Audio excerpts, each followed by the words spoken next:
जय श्री महाकाल। आदेश। जैसे कि मैंने पिछले कई वीडियो में बताया है कि मंत्र वही होता है, मंत्र एक ही होता है, केवल सामग्री और विधान बदल जाने के बाद वो अलग प्रकार से कार्य करता है, जो भी साधक कार्य करना चाहे उस प्रकार से। तो जैसे मां बगलामुखी का मंत्र है, ओम ह्लीं बगलामुखी सर्वदुष्टानां वाचां मुखं पदं स्तंभः जिह्वां गीलय बुद्धि विनाशाय ह्लीं ओम स्वाहा।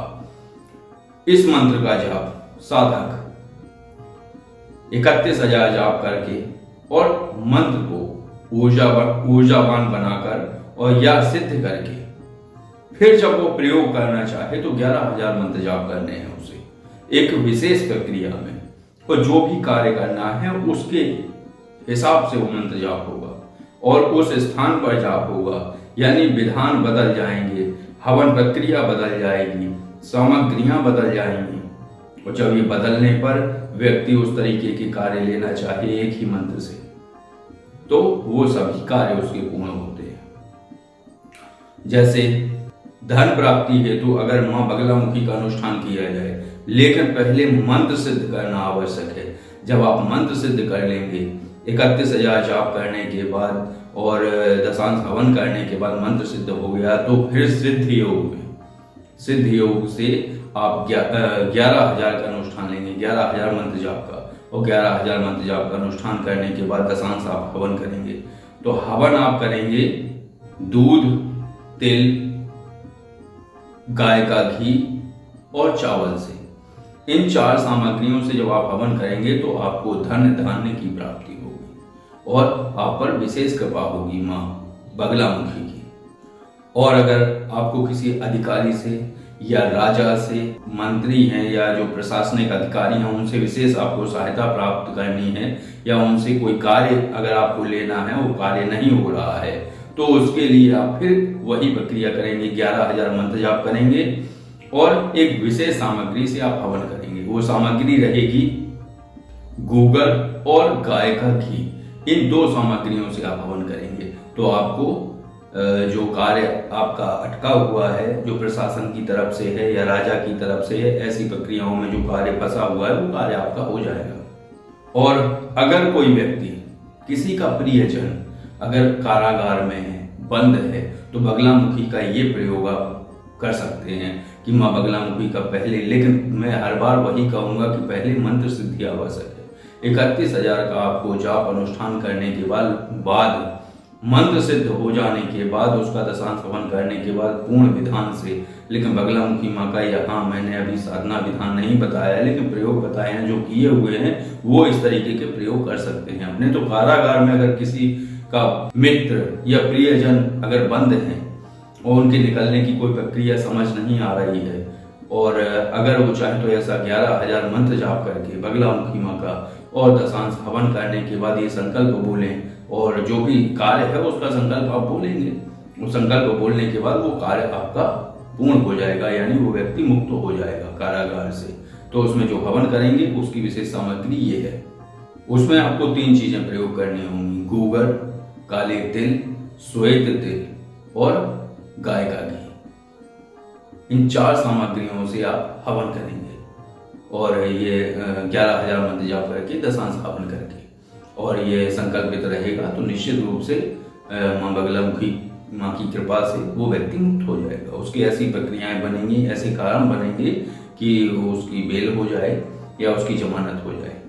अगर किसी व्यक्ति का उच्चाटन करना है तब भी वो ऐसी ही प्रक्रिया से होगा कि 11,000 मंत्र जाप करेंगे, लेकिन ये सभी मंत्र जाप होने हैं निर्जन स्थान में और रात्रि 11 बजे के बाद ये प्रयोग होने हैं। मंत्र जाप या साधना आप किसी भी समय कर सकते हैं, लेकिन रात्रिकालीन ही साधना है। तो जब आप 31,000 करेंगे तो वो जो है आप सुबह भी कुछ मंत्र जाप कर सकते हैं, शाम को भी, लेकिन इनका अधिकतम समय है 11 दिन। 11 दिन से ज़्यादा ये साधना नहीं जाएगी। ब्रह्मचर्य महत्वपूर्ण है, ब्रह्मचर्य निश्चित रूप से रखें, नहीं तो ये साधना फिर उतनी लाभकारी नहीं है और खंडित ही समझिए। तो जैसे उच्चाटन करना है तो उच्चाटन में उस व्यक्ति का नाम मंत्र जाप में 11,000 जब आप मंत्र जाप करेंगे तो ओम ह्लीं बगलामुखी सर्व दुष्टानां, सर्व की जगह उसका नाम बोल के और सर्वदुष्टानां वाचामुखं पदम स्तंभय जिह्वाहं कीले बुद्धि विनाशाय ह्रीं ओम स्वाहा। इस तरीके से मंत्र जाप करेंगे। 11,000 मंत्र जाप करने के बाद आप दशांश हवन करेंगे, लेकिन हवन की प्रक्रिया थोड़ी सी जटिल है। कौवे का पंख और गिद्ध का पंख, ये दोनों पंखों के रेशे उसमें सरसों के तेल में होने चाहिए और चम्मच से आप हवन करेंगे दशांश। प्रक्रिया जटिल है। अगर आप किसी का गलत करते हैं, अगर आप चूक जाते हैं तो उसके दुष्परिणाम आपको आएंगे, अन्य किसी को नहीं। तो ये आप ध्यान रखिएगा थोड़ा सा। रोग नाश के लिए, जैसे किसी को कोई असाध्य रोग है, वो उस रोग नाश के लिए अगर वो करना चाहे तो माँ बगलामुखी माँ का ये प्रयोग वो कर सकता है कि 11,000 मंत्र जाप करेगा और दशांश हवन करेगा। हवन सामग्री सुन लीजिए। शहद, गाय का घी, चीनी, गुरुज और धान का लावा, इन 5 चीजों के मिश्रण से ही आप हवन करेंगे, और वो भी दशांश। और कार्य सिद्धि के लिए, अगर आपको कार्य सिद्धि करनी है तो वही है, 11,000 मंत्र जाप करेंगे आप। और ये कहाँ करना है कार्य सिद्धि के लिए? इसमें एक श्लोक है, पर्वताग्रे महारण्य, यानी पर्वत पे या महारण्य मतलब बहुत बड़ा जंगल हो, जंगल में। नदी संगे शिवालय, नदी के किनारे या शिवालय में, लेकिन शिवालय वहां हो जहां कम से कम 3 कोस तक कोई भी गांव ना हो, वो निर्जन स्थान पे हो वो शिवालय, यानी शिव जी का मंदिर। ब्रह्मचर्य रतो लक्ष्यम जपेद खिल सिद्ध है, यही। तो ब्रह्मचर्य में रहते हुए ये अनुष्ठान कर लेना है, 11,000 मंत्र जाप करना है, और ऐसी स्थान पर करना है जो मैंने बताए हुए हैं कि या तो पर्वत पर या नदी किनारे या शिवालय में, और या जो गहन जंगल हो, जंगल में। ये 4 स्थानों पे आप ये जाप करके जो कार्य सिद्धि के लिए है, तो कार्य सिद्धि आप जो भी कार्य है वो निश्चित रूप से आपका बन जाएगा। और इसमें भी दशांश हवन करना है।